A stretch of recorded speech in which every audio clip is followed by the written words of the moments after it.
Lo primero que tenemos que entender es que, como ya se ha mencionado, a pesar de que Satanás es un enemigo derrotado, Satanás insiste en dañar los propósitos y los planes de Dios.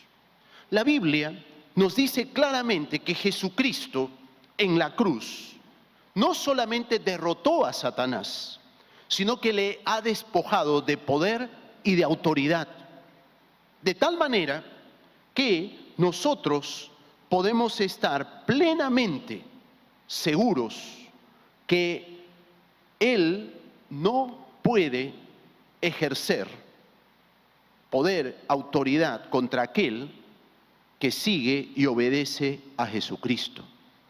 Y cuán importante es entender de que a pesar de que Él está derrotado, como alguien dice, el diablo es terco, insiste. Y no insiste en vano, y vamos a ver por qué. La Biblia nos dice en Primera de Pedro, capítulo 5, versículo 7, lo siguiente: sed sobrios y velad, porque vuestro adversario, el diablo, anda como león rugiente, buscando a quien devorar. Hace algunos años, un misionero que vivía y que tenía el ministerio en África, explicó brevemente este texto desde una perspectiva de alguien que vive en una tierra donde hay leones.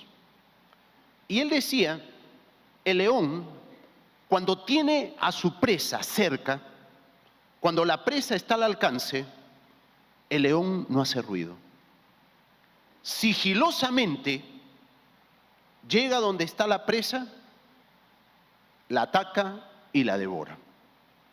Pero cuando el león ve que su presa está fuera de su alcance, entonces comienza ¿qué? A rugir. Y el rugido del león puede escucharse a 5, 6 o 7 kilómetros. ¿Y con qué propósito el león ruge? Con el propósito de asustar, amedrentar, con el propósito de que el animal inmediatamente se detenga atemorizado, asustado, que comience a dudar, a perder velocidad, y en algunos casos el temor, ustedes saben qué cosa hace, paraliza. Entonces cuando el león se da cuenta de eso, comienza a acercarse. Y cuando se da cuenta que la presa ha caído presa del pánico, se ha distraído, está asustada, comienza a ganar terreno hasta que entra en su territorio y la devora. Entonces, es bien interesante esto. ¿Por qué? Porque cada creyente, cada uno de nosotros que tiene a Cristo como Señor y Salvador, debemos tener presente que por la fe en Cristo, tú y yo estamos fuera del alcance del enemigo. Si tú caminas en obediencia a Dios, si tú te mantienes preparado en comunión con Dios, tú estás fuera del alcance del enemigo. Entonces, ¿qué cosa va a hacer el enemigo? El enemigo lo que va a hacer es tratar de asustarte, amedrentarte, detenerte, distraerte, con el propósito de ¿qué? De que comiences a ceder espacios, comiences a abrir puertas. Y esto justamente es lo que nos dice Primera de Juan capítulo 5 versículo 18. Sabemos que todo aquel que ha nacido de Dios no practica el pecado, pues aquel que fue engendrado por Dios, Dios le guarda y el maligno no le ¿qué? No le toca. Entonces, si tú tienes a Cristo como Señor y Salvador, si te has apartado del pecado y has decidido obedecer a Dios, no tienes por qué temer, porque Jesucristo es el Rey de tu vida, el Espíritu Santo mora en tu vida y el maligno no te puede, ¿qué?, tocar. Esto es algo que cada uno de nosotros debe tener presente. ¿Por qué? Hace un mes me encontré con un pastor y este pastor dice que un día recibió a 2 damas en su oficina y le dice, y estas damas estaban asustadas y le decían: pastor, por favor, queremos hablar con usted. Le dice: bueno, siéntense, ¿en qué les puedo servir? Pastor, usted sabe que usted ha tenido problemas con tal persona. Bueno, queremos decirle que esta persona le ha hecho brujería y que ha hecho todo un rito en contra de usted, ha bajado fotos de internet, ha puesto un altar y dice que van a pedir al enemigo que lo destruya. El pastor inmediatamente, y estas damas estaban asustadas, preocupadas por su pastor. El pastor les abre la Biblia y les dice: hermanas, ¿en quién hemos puesto nosotros nuestra fe? ¿No es Jesucristo aquel que en la cruz derrotó al enemigo? ¿No es Jesucristo, Señor de señores, Rey de reyes, quien exhibió públicamente a las huestes espirituales de maldad, triunfando sobre ellas? Hermanas, si Jesucristo está en nuestro corazón, vivimos en obediencia a Él, estamos fuera del alcance del enemigo. No hay por qué temer. No tienes por qué temer. No tienen ustedes por qué temer. Porque Él no tiene parte ni puede dañarnos si andamos en comunión con Jesucristo. ¿Está claro eso? Entonces, ten presente esa gran verdad. Si tú tienes a Cristo como Señor y Salvador, si el Espíritu Santo mora en tu vida, no hay por qué temer. No hay por qué temer hechicería, brujería. Si un gato negro se te cruza, no tienes por qué temer. Cristo está contigo. Yo recuerdo que cuando me compartieron esta verdad, un hobby mío se convirtió en pasar por debajo de las escaleras. Pero claro, ten cuidado si alguien está pintando o tiene un balde ahí. Eso ya para ti va a ser negligencia. Pero no hay lugar para la superstición, para el temor. Cuán importante es tener presente la palabra de Dios. Con Cristo estoy seguro, no hay por qué temer. ¿Amén? ¿Lo tenemos claro? Ahora, entonces, ¿qué es lo que busca Satanás? ¿Qué es lo que él busca? Si él ya está derrotado, si tú has puesto tu fe en Cristo, ¿qué es lo que pretende? ¿Cuál es su objetivo? Es interesante lo que la Biblia dice. Juan 10:10 dice: el ladrón no viene sino para hurtar, matar y destruir. Yo he venido, dice Jesucristo, para que tengan vida y para que la tengan en abundancia. Si hay algo que Satanás y las huestes espirituales de maldad quieren, es dañar tu vida, dañar tu hogar, impedir el propósito de Dios para tu vida, detenerte en tu andar cristiano. Si estás haciendo algo bien, detenerte. Si estás fielmente construyendo una familia para la honra de Dios, tratar de romperla, cargarte, afligirte, desviarte del propósito de Dios. Y para ello, él utiliza ¿qué? Artimañas. Artimañas. Él, siendo lobo, se viste ¿de qué? De oveja. Con el propósito de engañarte. Y la pregunta sería, dentro de esas artimañas, hoy, ¿cómo ruge el león? ¿Cómo ruge el león? Satanás no se te va a presentar con cachos y con cola y con una pantaloneta roja. Tampoco se te va a presentar hoy día como alguien que inspira temor o pavor. El rugido del enemigo hoy en día va a ser un rugido sutil. Te va a incitar al pecado en todas sus formas, en todas sus formas. Te va a incitar a desobedecer a Dios, ya que cuando tú y yo, como cristianos, pecamos, cuando tú y yo desobedecemos a Dios, sencillamente estamos abriendo puertas en nuestra vida para que Él pueda obrar.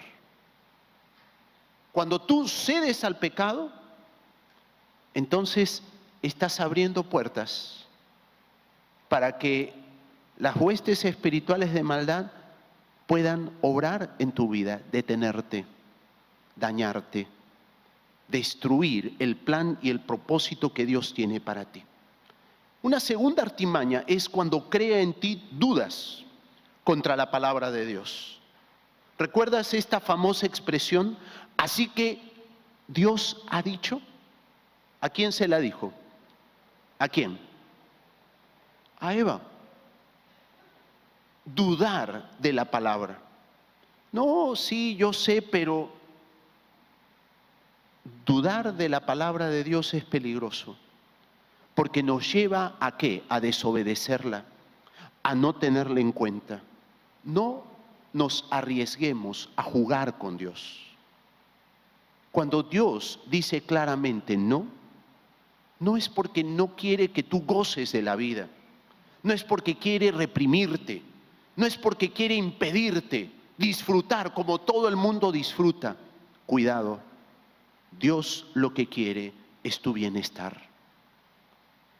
Leía hace unos días un libro en el cual un expositor compartía la importancia de una vida que agrada a Dios, de obediencia a Dios. Y un muchacho dice en una universidad, le pregunta y le dice: ¿cuánta libertad tiene usted? ¿Cuán libre es usted para hacer lo que usted quiera? Y este expositor le dice: soy libre, plenamente libre, para hacer lo que yo quiera. Pero como cristiano sé que si hago algo inmoral, que si hago algo en contra de la ley, que si hago algo incorrecto, no solamente voy a dañarme a mí mismo, voy a dañar a mi familia, sino voy a perjudicar a mucha gente. Y consciente de lo que eso va a implicar, decido no obrar de esa manera, sino decido hacer lo correcto. Decido hacer aquellas cosas que van a beneficiarme y que van a beneficiar a otros. Soy libre. Y en el fondo, muchas veces cuando damos rienda suelta a los deseos de nuestro corazón, lo único que hacemos es esclavizarnos con malos hábitos, nos metemos en problemas, dañamos a la familia, dañamos instituciones y tarde o temprano vamos a tener que compadecer por ello. Entonces, cuidado con dudar de la palabra y las promesas de Dios. El enemigo busca distraernos con la corriente de este mundo. Nos atrapa en la vanidad para que olvidemos su presencia, sus propósitos, sus planes y perdamos de vista lo eterno, distraídos por lo temporal. Yo creo que esto es una de las artimañas que más le está dando resultado al enemigo hoy en día. El confort, la diversión, el estilo de vida tipo Disney World. Deleítate, disfruta, ¿no? Goza. Pero lo espiritual, Dios, no hay lugar para Dios. Divierte, goza tu vida. Después verás las cosas espirituales. Entonces, cuán importante es entender que el rugido de león hoy en día toma estos matices, toma estos colores con el propósito de invitarnos al pecado, hacernos dudar de la palabra o sencillamente distraernos. Frente a esto, ¿cómo es que tú y yo como cristianos podemos estar preparados para enfrentar al enemigo.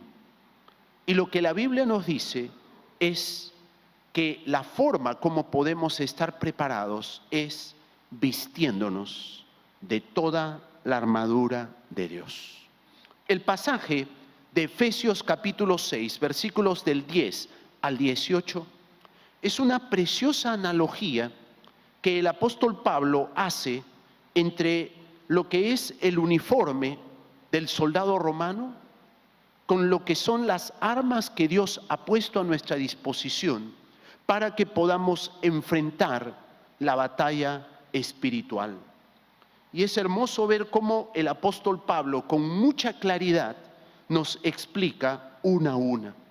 Por eso él menciona en Efesios capítulo 6, versículo 13, por tanto, tomad toda la armadura de Dios para que podáis resistir en el día malo y habiendo acabado todo, estad firmes. ¿Vamos a ser tentados? Sí. ¿Vamos a ser probados? Sí. Algunas veces vamos a tener circunstancias que no vamos a buscar, de dificultad, de enfermedad, y vamos a ser zarandeados. Y tenemos que estar preparados para que nuestra fe se mantenga, para que podamos abrazar las promesas de Dios. Pero también van a haber momentos en que no van a ser pruebas, van a ser tentaciones. Y vamos a ser atraídos por nuestra propia naturaleza a hacer aquello que no agrada a Dios. Por ello, la palabra nos insta a tomar, vestirnos de la armadura de Dios. Dios nos ha dejado en su palabra instrucciones claras. Podríamos decir una preciosa cartilla de todo lo que tenemos que hacer y qué tenemos que ponernos, vestirnos para poder enfrentar al enemigo. Efesios 6:14, vemos que lo primero que menciona el apóstol Pablo es ceñidos los lomos con la verdad. Y esta expresión, ceñid vuestros lomos, es bien interesante, porque tú la vas a ver que se repite bastante en la Biblia. ¿Pero qué significa?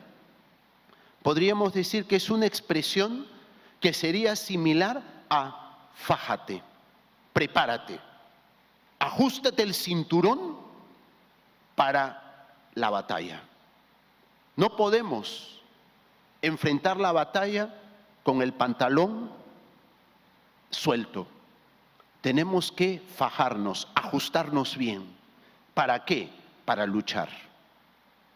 Y es interesante ver cómo el cristiano puede fajarse, cómo puede el cristiano prepararse para poder sostener la batalla contra el enemigo.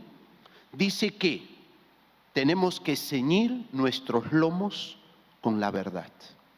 Pregunta, ¿qué es la verdad? ¿Quién es la verdad? La Biblia dice, Jesucristo es la verdad.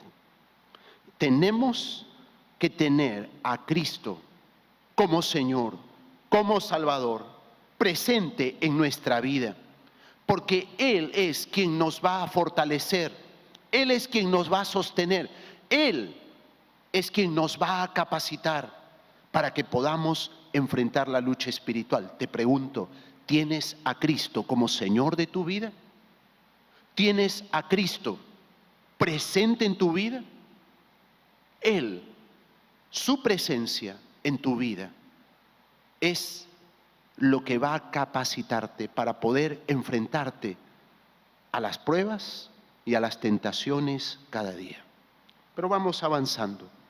Un segundo punto que toca el apóstol Pablo es que tenemos que estar vestidos con la coraza de justicia.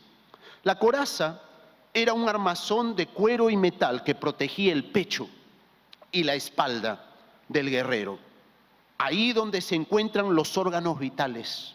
Lo protegía de lanzas, flechas, espadas. Nuestra coraza como cristianos protege nuestra vida. Y la Biblia dice que nuestra coraza es la justicia que hemos recibido por la fe en Cristo. La Biblia dice en Romanos 5:1, justificados pues por la fe, tenemos paz para con Dios. No es una coraza que podemos desarrollar tú y yo por buenas obras. Es una coraza que hemos recibido al creer en Cristo. Recibimos la justicia de Dios. Somos perdonados, aceptados por Él. Y Él nos viste de su justicia. Y esa justicia es la que protege nuestra vida frente a los ataques del enemigo. Es como una coraza que me protege en las pruebas y en las tentaciones. Y esa coraza, tú y yo la recibimos cuando creemos en Cristo como nuestro Señor y nuestro Salvador. Tercero, calzados con el apresto del Evangelio de la paz. Qué importante es darnos cuenta que dentro de el equipo del guerrero, el calzado es algo muy importante, porque de él dependía avanzar o retroceder, ir más rápido o retrasarse y quedarnos a medio camino. Lo que nos permite avanzar en la batalla contra el enemigo, ¿sabes qué cosa es? Llevar el mensaje del Evangelio, tener cada día presente las buenas nuevas de Jesucristo. ¿Sabes qué? Si hay algo que echa abajo todas las artimañas del enemigo, es la proclamación del mensaje del Evangelio. Tener presente el mensaje de Cristo, la palabra de Dios, cada día. Cada día, cuando dejamos de hablar de Cristo, cuando dejamos de testificar, cuando dejamos de compartir el mensaje de Cristo a otros, es bien interesante, comenzamos a detenernos en nuestra marcha espiritual. Comenzamos a estancarnos. Muchos de nosotros, tal vez el primer día que recibimos a Cristo como Señor y Salvador, lo primero que hicimos fue compartir con nuestros amigos y con nuestros vecinos. Yo nunca voy a olvidar el 24 de febrero del año 78. Hace 40 años y un día. Yo recibí, siendo adolescente, a Cristo como Señor y Salvador. ¿Y sabes qué? Lo primero que fui a hacer fue hablar a mis amigos, hablar a aquellos con los que compartía cada día, compartir de Cristo. Cuando tú dejas de hablar de Jesús, es interesante, comienzas a detenerte. ¿Recuerdas lo del león rugiente? Te detienes y comienzas a entrar al terreno del enemigo. Por eso necesitamos el calzado del Evangelio. No te canses de compartir, no te canses de hablar. Habla de Cristo, identifícate con Cristo, proclama las buenas nuevas de Jesucristo. Cuarto, el escudo de la fe. El soldado romano tenía dos escudos, un escudo pequeño que servía para el ataque y un escudo grande que servía para protección. El pasaje hace mención a ese escudo grande. ¿Y sabes cómo lo usaba el soldado romano? Era un escudo con armazón de madera cubierto de cuero. ¿Qué era lo que sucedía? Cuando ellos querían sitiaban una ciudad, desde las partes altas, murallas, las personas de la ciudad que era atacada, amablemente tiraban agua caliente o a veces metal fundido. Muy amables eran, les daban así la bienvenida a los soldados romanos. ¿Te imaginas que tú llegas y que te reciben con un balde de cobre fundido y te lo tiran encima? Obviamente, eso era para matar a cualquiera. ¿Qué hacía el soldado romano? Se cubría con su escudo. Y ese escudo hacía que todo ese metal caliente quedara a un lado Y entonces él salía del escudo y seguía adelante. Lo protegía de todo aquello que le pudieran tirar. ¿Sabes qué? El escudo, la Biblia dice, el escudo del cristiano es nuestra fe. Y fe es plena confianza en las palabras de Dios, plena confianza en las promesas de Dios. Aférrate a lo que te dice la palabra, créele a Dios cada día. Cuando tengas pruebas, cuando haya problemas económicos, problemas de salud, dificultades, aférrate a lo que dice la palabra. No dudes de lo que Dios te dice. Y si eres tentado, obedece a Dios. Pídele a Dios recursos, fuerza, fortaleza. Cree la palabra. La fe es nuestra mejor defensa frente a los ataques del enemigo. Quinto, el yelmo de la salvación. Para mí, de todas estas armas que pone a disposición el Señor, la que más me impactó, y se lo contaba a mi esposa, era el yelmo. ¿Sabes? Muchas veces decimos, ok, el yelmo es el casco. Y el casco entonces protegía la cabeza del soldado de todo ataque. Pero el yelmo no solamente era un casco que protegía la cabeza. ¿Sabes lo que significaba el yelmo? El yelmo le daba al soldado identidad.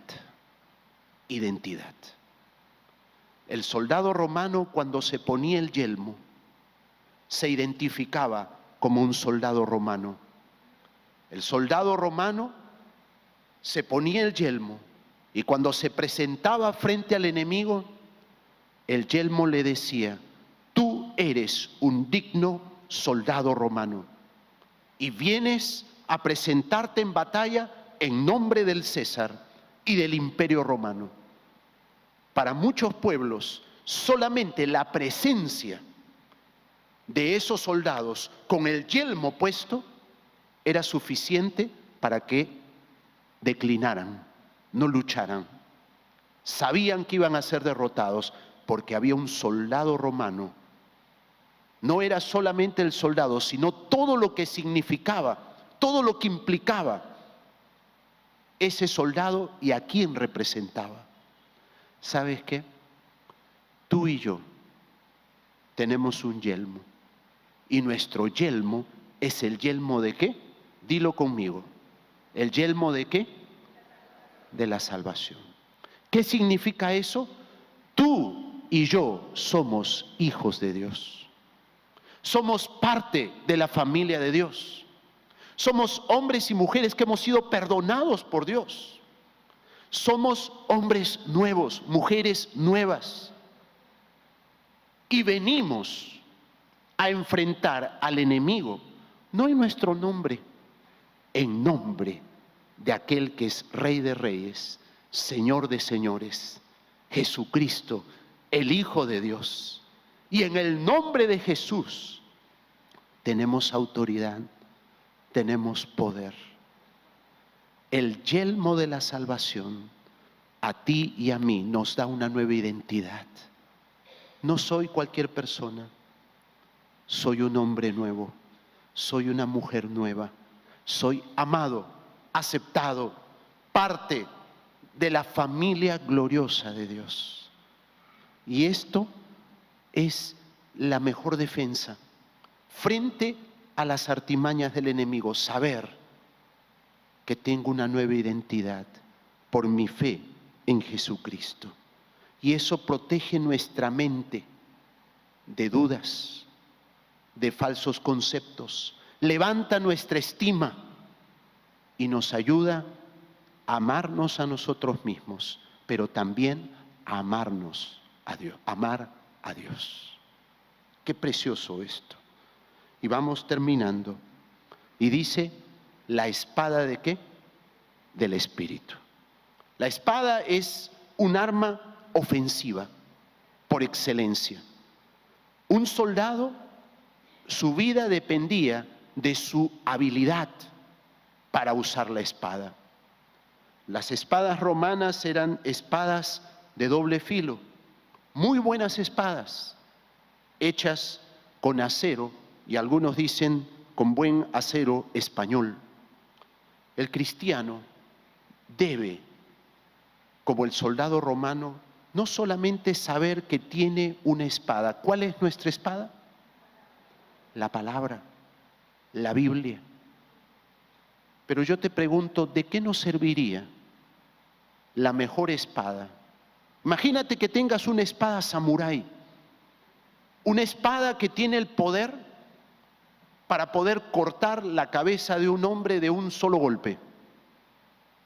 Pero ¿de qué te serviría tener la mejor espada del mundo si no estás entrenado en el uso de la espada?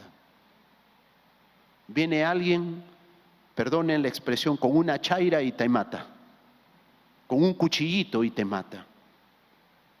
Teniendo tú la mejor espada, porque sencillamente no la sabemos usar. Por eso tenemos que leer la palabra, conocer la palabra, memorizar la palabra, estudiar la palabra de Dios. Para ello tenemos cursos, tenemos grupos de oración, grupos de estudio, porque el creyente necesita conocer la palabra para que cuando venga la batalla espiritual, las pruebas, las dificultades, las tentaciones, podamos abrir la palabra. Jesucristo, siendo el Hijo de Dios, fue tentado por el diablo. ¿Y cómo respondió Jesús frente a la tentación de Satanás? ¿Con qué respondió? Con la palabra. Y si hay algo que a ti y a mí nos va a sostener en los momentos más difíciles, es la palabra de Dios. Lee la palabra, estudia la palabra. Hazte un hábil espadachín de la palabra de Dios. Cuando era adolescente, recuerdo que, y esto tal vez para jóvenes y niños, y los padres también, recuerdo que en la escuela dominical había lo que se llamaba espadeo bíblico. ¿Y qué era el espadeo bíblico? Era que los niños y los jóvenes tenían que memorizar textos bíblicos. Memorizar. Y la profesora decía, bueno, muy bien, hemos dejado 5 textos, a ver, ¿quiénes saben? Y ahí estaban las manos de los niños. Señorita, profesor, yo he memorizado esos textos. ¿Quieren que les diga algo? Han pasado 40 años y yo tengo todavía en mi mente y en mi corazón esos textos bíblicos. Porque la palabra de Dios es viva y eficaz. Memoriza la palabra, lee la palabra, busca ser hábil en la palabra. ¿Te has dado cuenta que hay personas, no quiero ver caritas, nombres, pero hay personas que tú le preguntas un texto y ellos abren la Biblia y te lo dicen, ahí está. O la Biblia dice tal, y ahí está. Y hay algunos que me dicen, Roberto, ¿cómo conoce, busca? Tú también puedes conocer, tú también puedes desarrollar esa habilidad. Busca ser un hábil espadachín bíblico. Sé un hombre de la palabra, para que puedas estar preparado frente a los ataques del enemigo. No basta tener toda la armadura, puedes tener la armadura, pero hay que ejercitarnos y ejercitarnos en lo que denominamos disciplinas espirituales. Y una disciplina espiritual que tenemos que abrazar es la disciplina de la oración. La palabra de Dios nos dice que debemos orar en algunos tiempos, dice el texto, en todo tiempo. La oración te permite una relación con Dios, una relación de amistad, una relación profunda, una relación cercana. Dios quiere que tú seas su amigo. Dios quiere que tú puedas tener un diálogo constante con Él. Pídele a Dios, Señor, enséñame a orar, enséñame a orar. Y no solamente orar por los alimentos, orar por mis necesidades, orar e interceder por otros. busca crecer en la oración. Segundo, ayuno. Ayuno. Si hay algo que como cristianos tenemos que entender, y quiero ser muy breve y muy puntual en cuanto al ayuno, es que van a haber momentos en la vida en los cuales vamos a tener que subrayar como prioridad, buscar a Dios y rogar a Dios. Y cuando buscar a Dios es la prioridad, dejo a un lado tomar mi desayuno, almorzar, y ese tiempo lo reemplazo por tiempo de oración, porque hay algo urgente, porque hay una necesidad, porque hay un problema, porque estamos pasando momentos difíciles. El espíritu del ayuno es, la prioridad hoy es rogar a Dios, pedir a Dios, tener comunión con Dios. Y van a haber momentos en donde vamos a tener como cristianos que darle esa prioridad. Cuando hay enfermedad, cuando hay dolor, cuando estamos enfrentando dificultades, cuando somos tentados, cuando tenemos que tener batalla contra huestes espirituales de maldad. Miren, este mes se ha estado tocando este tema y con los caballeros hemos tenido tiempos de oración. Y hemos tenido que tener tiempos especiales de oración. ¿Por qué? Porque hay lucha espiritual para dejar malos hábitos, para poder vivir una vida limpia, diferente. Hemos tenido con un grupo de caballeros que ir a determinadas casas. Pastor, por favor, vengan aquí a orar. ¿Cuán importante es antes de ir a orar, antes de enfrentar u orar con alguien, el poder tener un tiempo de ayuno? Es importante y nos ayuda en nuestro crecimiento espiritual. Tercero, como disciplina espiritual, la meditación. El Salmo 1 dice, versículo 2, sino que en la ley del Señor está su delicia, y en su ley medita de día y de noche. ¿Qué es meditar? Es pensar, reflexionar. ¿Qué me quiere decir Dios? ¿Cómo este pasaje puedo yo aplicarlo a mi vida, a mi familia? ¿Qué es lo que Dios quiere hacer? ¿Cómo es el obrar de Dios? Meditar, reflexionar, una lectura comprensiva de la palabra de Dios y el deleitarse en lo que Él nos dice en su palabra. Necesitamos aprender a pasar tiempos con Dios, meditando, reflexionando tal vez en este mensaje. Puedes tú escucharlo después en las redes sociales y comenzar a repasar qué quiso decir, cómo puedo yo profundizar en esto, cómo puedo crecer. Entonces, Dios quiere que podamos meditar en su palabra, en sus promesas. Cuarto, y esto tal vez una disciplina que a muchos les va a gustar, el reposo. El reposo. Y el reposo, recuerda, no es dormir, dormir y dormir, que sí, algunos lo necesitan. Pero el reposo es apartarte. Reposar un día es también un ejercicio de fe.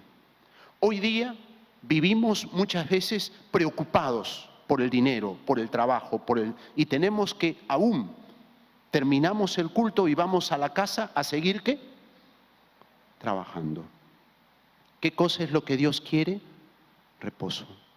¿Y qué significa reposo? Descansa. Descansa. Cuando un hombre, cuando una mujer descansa, puede los 6 días de la semana trabajar mejor. Cuando un hombre, cuando una mujer tiene vacaciones, después puede trabajar mejor. Necesitamos entender que el reposo es algo que viene de Dios y que Dios lo instituyó. Tal vez has escuchado esta expresión, aún las máquinas necesitan mantenimiento. En un momento las máquinas las tienen que parar y hacerle mantenimiento, limpieza. Tú y yo, como seres humanos, creados a imagen de Dios, hemos recibido una orden del Creador. Y la orden del Creador es: 6 días trabajarás y el séptimo descansarás. Descansa para que puedas ser un buen trabajador.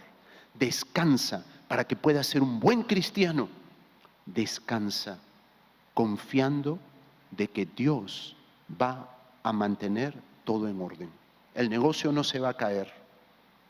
Las cosas no van a suceder justo en ese día que no avanzaste. Aprende a confiar en las promesas de Dios. Vamos terminando. La palabra nos dice que no solamente tenemos que vestirnos de la armadura, desarrollar disciplinas espirituales, sino que estemos alertas, preparados. Yo te pregunto, y te lo digo de corazón, el enemigo anda como león rugiente buscando a quien devorar. Yo te pregunto, ¿estás preparado para la batalla? O tal vez has caído redondito en los engaños del enemigo. ¿Te has distraído y no has desarrollado disciplinas espirituales?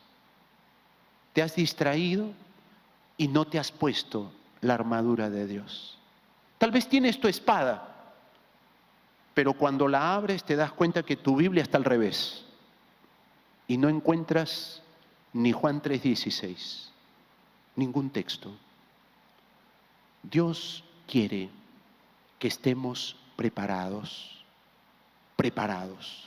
porque vamos a tener pruebas, vamos a tener tentaciones. El enemigo no está feliz de que tú sigas a Cristo, vengas a la iglesia, crezcas espiritualmente, que tu familia sea restaurada. El enemigo no está feliz con eso. Él quiere ponerte obstáculos. ¿Cómo podemos estar preparados? Cuando decidimos: Señor, yo quiero, primeramente, que tú seas el Señor de mi vida, mi Salvador. Yo quiero que estés presente en mi vida. Segundo, quiero vestirme de toda la armadura de Dios y me comprometo contigo, Señor, a desarrollar disciplinas espirituales. No quiero que el enemigo me encuentre dormido, desprevenido, desarmado. Quiero cada día estar listo y preparado. No solamente para poder presentar batalla, sino para gozar de tu presencia, de tu amor, de tu cuidado cada día. Amén.